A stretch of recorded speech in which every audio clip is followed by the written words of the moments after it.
శంకర, హాయిగా కైలాసంలో ఉండక ఈ భూలోకంలో పదవి తీసుకున్నావు అని అన్నారు నారద మునీంద్ర గారు. అప్పుడు అంటున్నారు శంకరుడు నారద మునీంద్ర వారితో, ఆపదలో ఉన్నాను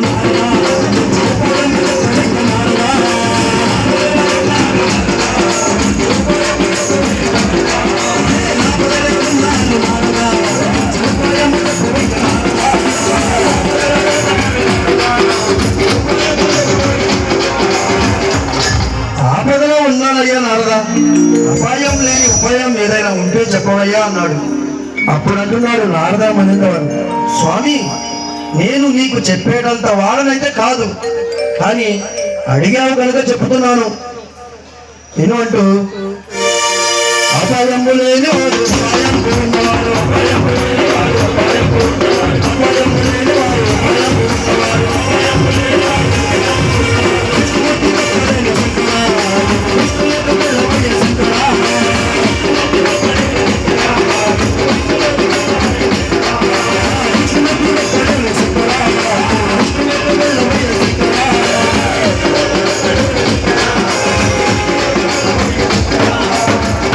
అపాయము లేని వాడు మరియు ఉపాయము ఉన్నవాడు ఆ విష్ణుమూర్తి ఒక్కడేనయ్యా శంకర, నువ్వు దయచేసి ఆ విష్ణులోకి వెళ్ళవయ్యా అన్నాడు.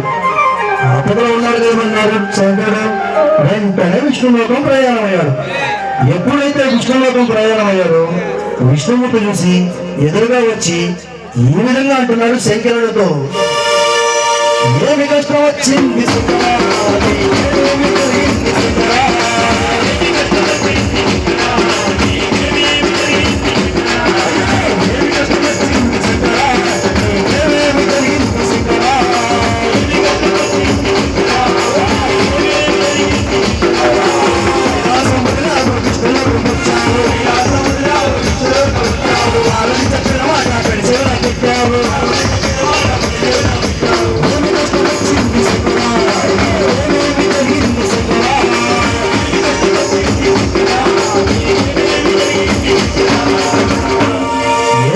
వచ్చిందయ్యా శంకర, కైలాసంలో హాయిగా ఉండగా ఇలా విష్ణులోకం వరకు వచ్చావు అన్నాడు.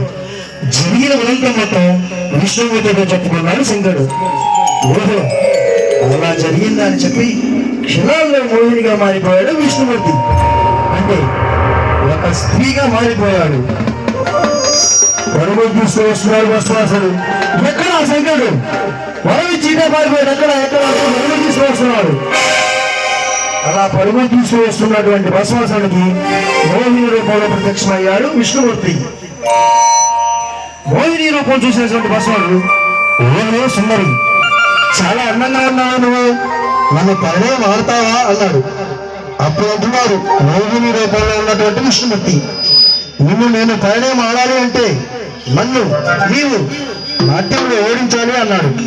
అది ఉన్న భస్మాసుడు, ఓ సుందరి, బోళాశంకరుడు మెప్పించి వరం పొందిన వాడని నేను, నిన్ను నాట్యంలో ఓడించడం ఒక లెక్క అంటూ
నాట్యంలో మునిగిపోయారు మోహిని భస్మాసురు. మోహిని రూపంలో ఉన్నటువంటి విష్ణుమూర్తి సరస్సుపై చేపెట్టుకుని నాట్యం చేస్తూ ఉన్నాడు. నాట్యంలో ఒక కొత్త భంగ్యం అనుకున్న భస్మాసుడు శివుడు ఇచ్చిన వరం సంగతి మర్చిపోయి తాను కూడా నెత్తిన చేయబెట్టి నాట్యం చేస్తున్నాడు. ఎప్పుడైతే శిరస్సుపై చేపెట్టుకున్నాడో భస్మాసుడు వెంటనే భస్మమైపోయాడు. వినాశకాలే విపరీత బుద్ధి అయినట్టుగా మనకు వినాశం వచ్చినప్పుడు ఇలాంటి విపరీతమైన చెడు బుద్ధులే వస్తాయి. రేపల్లె వాడిన అట్లాగే అత్యాశ పోతే అట్లానే అవుతుంది. ఒక దాంట్లో సర్దుకోవచ్చు కదా. ₹1,00,000 ఉంటే ఒక పని చేసాము, దానికి 1,00,000 వస్తాయి అనుకున్నాం అనుకోండి, 10 లక్షల కోసం ఆరాటపడ్డాం అనుకోండి, అడ్డదారి దొరకాలి. అడ్డదారి దొరికితే